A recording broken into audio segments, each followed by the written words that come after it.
Before we begin, I want to make a brief correction regarding the title of the previous video. I originally thought the epilogue is a 3-parter, but in reality, it's the immediate aftermath, then a 2-part epilogue, which takes place a short time later, as you'll see. That's what I get when I rely on sites that anyone can edit. Alright, let me retcon the title of issue 30's review. There. Now on with the review of issue 31.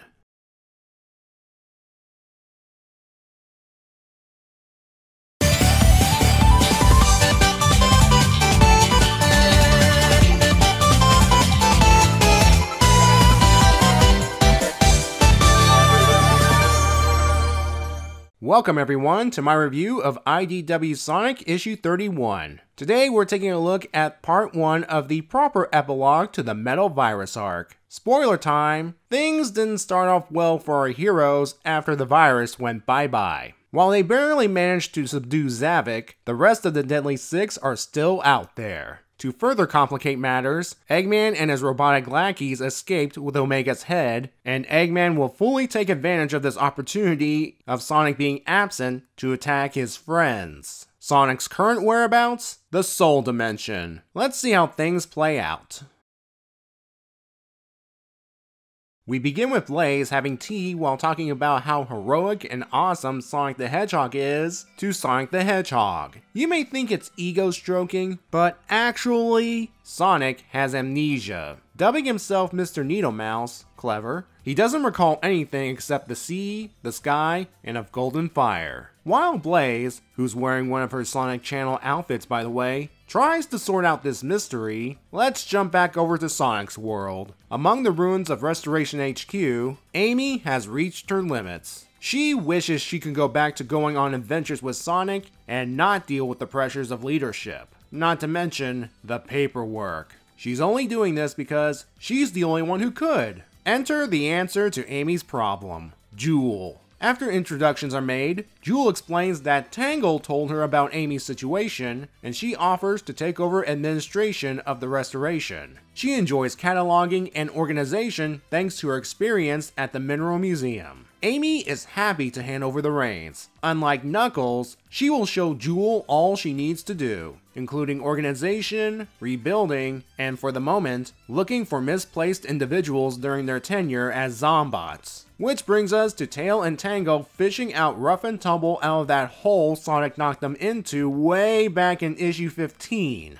They explain to the Skunk Brothers how the world almost ended, and that Sonic helped give it a second chance. They are likewise giving Rough and Tumble a second chance, to which these two say, "Screw you guys, we're out of here." Tails and Tango aren't worried. The brothers will either be in jail soon or get lost in the mines, whichever comes first. Tango makes sure Tails is alright. Having Sonic MIA again can really affect our two-tailed fox in a negative way like last time.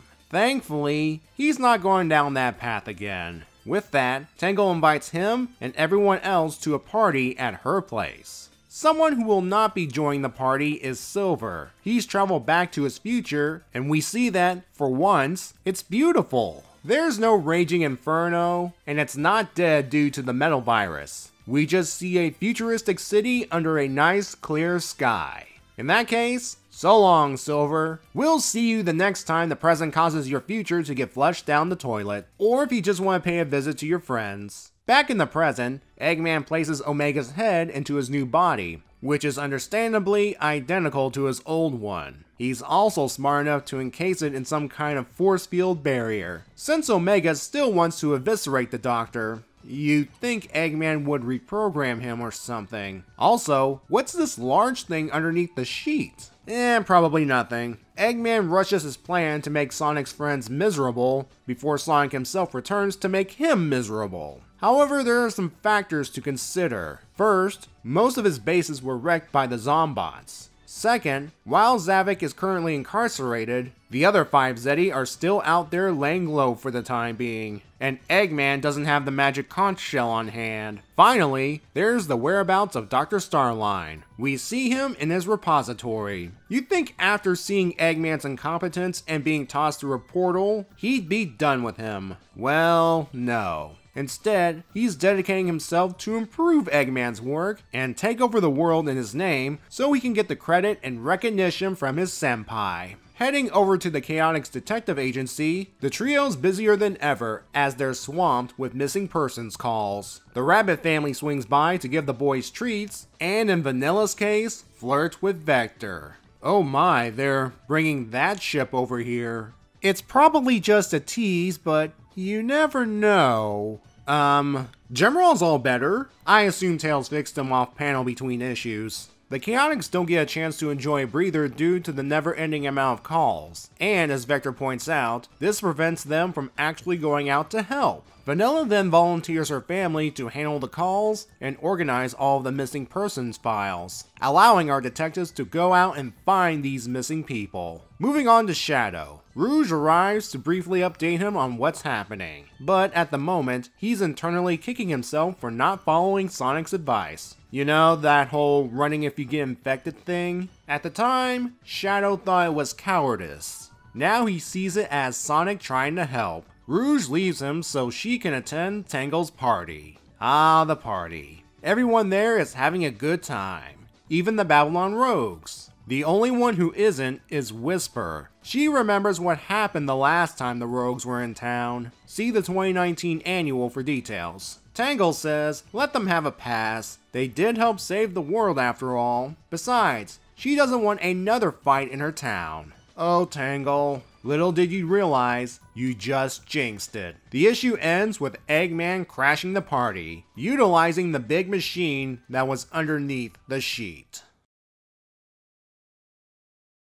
What have we learned here today? Utilizing magic stones of the non-emerald variety can have unintended side effects, most notably amnesia. Eggman experienced it when messing with the Phantom Ruby, and now Sonic's experiencing it after messing with the Warp Topaz. From what little we see of him, Sonic, or rather Mr. Needlemouse, seems content with just chilling in Blaze's palace, sipping tea all day, and not giving a care in the world. Being in Blaze's dimension in the first place doesn't help.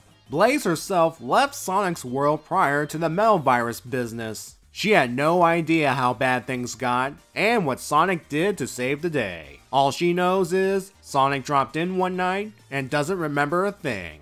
It would be nice to explore this more, but I'm 99% sure Sonic will get his memory back, and return home by the end of the next issue. It'll make sense when I talk about some behind the scenes stuff next time. The real focus of this issue is to see how everyone is picking up the pieces after a horrific ordeal.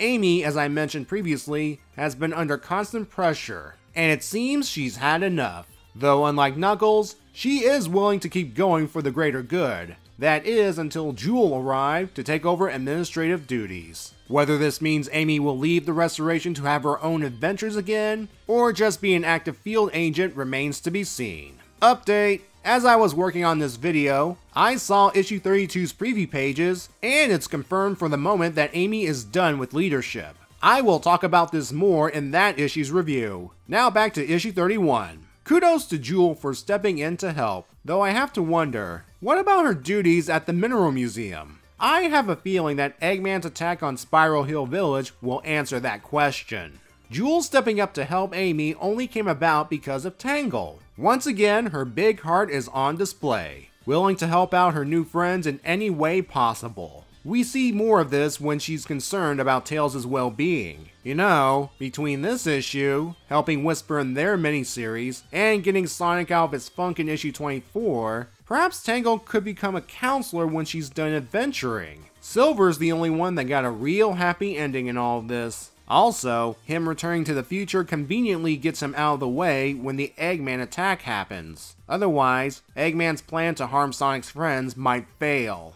Some other noteworthy character moments include Shadow realizing he screwed up during issue 19. I wonder if it's a way of addressing people's complaints about him being a Vegeta clone. Regardless, Shadow developing in a meaningful way in this continuity is welcomed. Then we have Starline's new purpose. He's still an Eggman fanboy, but it has gone in a darker direction. He hopes to change his idol through example, to make him see beyond the usual execution that we often see in the games. That makes him even more dangerous. We'll see more of this when we get to his mini-series later on.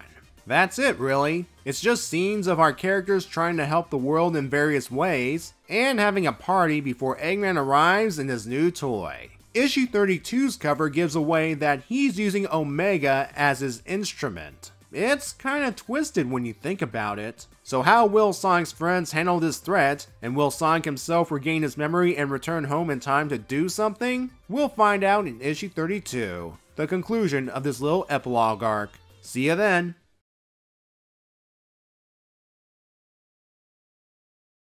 You have to feel bad for the tailless Tumble, being rescued by a two-tailed fox and a stretchy-tailed lemur.